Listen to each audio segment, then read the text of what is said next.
कि फोकानिया की सर्टिफिकेट या फिर फोकानिया पास करने के बाद इसरो में जॉब कैसे करें। बिल्कुल आप कर सकते हैं।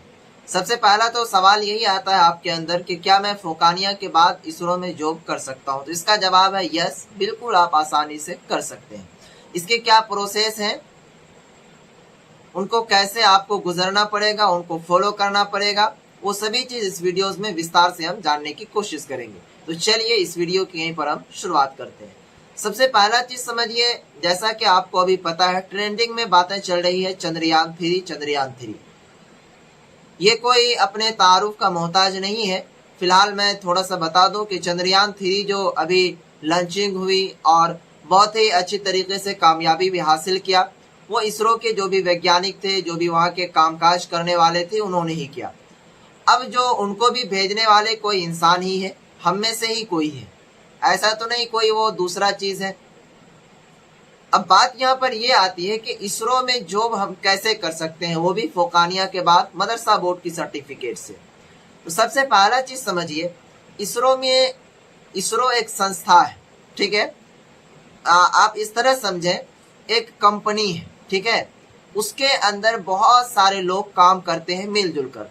वो भी उसके अंदर जो काम करते हैं कोई छोटा मोटा लोग नहीं होता है। अब आपके दिमाग और जहन में आ रहा होगा कि मैं फोकानिया पास हूं तो मैं भी छोटा ही। जी नहीं, आप छोटे नहीं हैं। ये आपकी गलतियां हैं, ये आपकी सोचें गलत है कि आप छोटे हैं।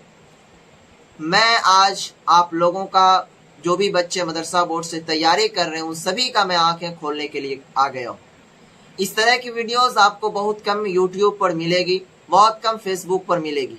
लेकिन फिलहाल अगर आप एल्टू भैया को देख रहे हैं तो इंशाल्लाह मैं आपको कामयाबी तक, आपके मंजिल तक जरूर पहुंचाऊंगा। सबसे पहला चीज समझिए, फोकानिया के बाद इसरो में जॉब करने के लिए कैसे और क्या प्रोसेस है। फोकानिया का मतलब आप पहले समझ लीजिए। फोकानिया का मीनिंग ही होता है मैट्रिक, यानी कि क्लास 10, ठीक है। इस तरह आप समझिए इसको। जितना वैल्यू मैट्रिक का है उतना ही वैल्यू आपके फोकानिया की डिग्री की है, ठीक है। तो जिस तरह अब उसमें जो जॉब करने वाले जाते कैसे हैं, तो वो करते क्या है कि मैट्रिक का एग्जाम पास किया, ठीक है। आप इस तरह समझे कि मैट्रिक का एग्जाम पास कर लिया, उनके बाद वो एक कोर्स करते हैं, टेक्निकल कोर्स। अब टेक्निकल कोर्स में आता है पॉलिटेक्निक, पॉलिटेक्निक में आता है जिस तरह कंप्यूटर साइंस इंजीनियरिंग, या फिर कोई ITI करते हैं, या फिर कोई इलेक्ट्रॉनिक्स इंजीनियर बनते हैं, या फिर कोई सिविल इंजीनियर बनते हैं। तो उसमें वही सब लोग जाकर के काम करते हैं, अपने काम को अंजाम देते हैं।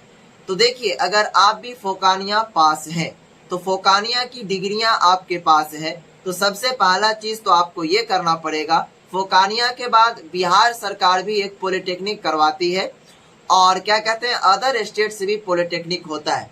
अब फोकानिया के बाद पॉलिटेक्निक कर ले। पॉलिटेक्निक में बहुत सारे ब्रांचेज हैं, जैसे कि कंप्यूटर साइंस का ब्रांच है, उसके बाद इलेक्ट्रॉनिक्स का ब्रांच है, उसके बाद मैकेनिकल का ब्रांच है, उसके बाद सिविल का ब्रांच है। इन सभी में से किसी भी अगर आप ब्रांच में पकड़ लेते हैं, या फिर इस ब्रांच के से कोर्स आप कर लेते हैं, इस कोर्स को करने के बाद जब आपके पास ये पॉलिटेक्निक डिप्लोमा की सर्टिफिकेट आ जाएगी, अब आप कहेंगे कि इसमें टोटल खर्च कितना होता है। अगर आपको इस पर भी वीडियोस चाहिए कि ये क्या कहते हैं, डिप्लोमा क्या होता है, ITI क्या होता है, तो एक बार मुझे कमेंट में यस लिख दीजिएगा, मैं प्रॉपर तौर पर बता दूंगा, ठीक है। तो यहाँ पर पहले समझ लीजिए, जिस तरह ये कोर्स आपका फाइनल हुआ, जिस तरह आपके फोकानिया की डिग्री आपके हाथों में आ गई, इसी तरह आपको पॉलिटेक्निक का भी डिग्री आपके हाथों में लेना पड़ेगा। उनके बाद इसरो जो कंपनी है वो क्या कहते हैं, जॉब निकालती है अपने यहाँ, ठीक है। जैसे कि मान लीजिए वो हर साल अपनी जॉब, या फिर 1 साल 2 साल में निकालती रहती है वैकेंसी, कि मेरे यहाँ टोटल 200 पदों पर वैकेंसी आ गई है, इनके लिए एलिजिबल कैंडिडेट, इच्छुक अभ्यर्थी फॉर्म को अप्लाई कर सकते हैं। उसमें पद निकाला जाता है इलेक्ट्रॉनिक इंजीनियर का, कंप्यूटर साइंस इंजीनियर का, सिविल इंजीनियर का, उसके बाद क्या कहते हैं इलेक्ट्रॉनिक्स इंजीनियर का। तो आप जो भी ब्रांच में क्या कहते हैं पॉलिटेक्निक किए हुए रहेंगे, तो उस ब्रांच से जाकर के आप उसमें फॉर्म अप्लाई कर दीजिए। जैसे ही इसरो एग्जाम कंडक्ट करवाएगी, एग्जाम कंडक्ट होने के बाद आपका उसमें जॉब लग जाएगा। तो ये प्रोसेस से आपको गुजरना पड़ेगा फोकानिया के बाद क्या कहते हैं इसरो में जॉब करने के लिए। जहां तक मुझे उम्मीद है कि आप तमाम साथियों को ये वीडियो काफी पसंद आई होगी। अगर इस चीज से रिलेटेड या फिर इस बातों से रिलेटेड कोई दिक्कत कोई परेशानी है तो डिस्क्रिप्शन में इंस्टाग्राम का लिंक दिया हुआ है, या नहीं तो आप मुझे इंस्टाग्राम पर डायरेक्ट क्या कहते हैं मैसेज कर सकते हैं। एल्टो भैया इंस्टाग्राम आईडी है, वहां से बिल्कुल आसानी से आपको हर चीज का आपको रिप्लाई दिया जाएगा। तो चलिए इसी तरह की वीडियोस पाने के लिए इस चैनल को जरूर सब्सक्राइब कर लें। फिर मिलते हैं नेक्स्ट वीडियो में। दीजिए इस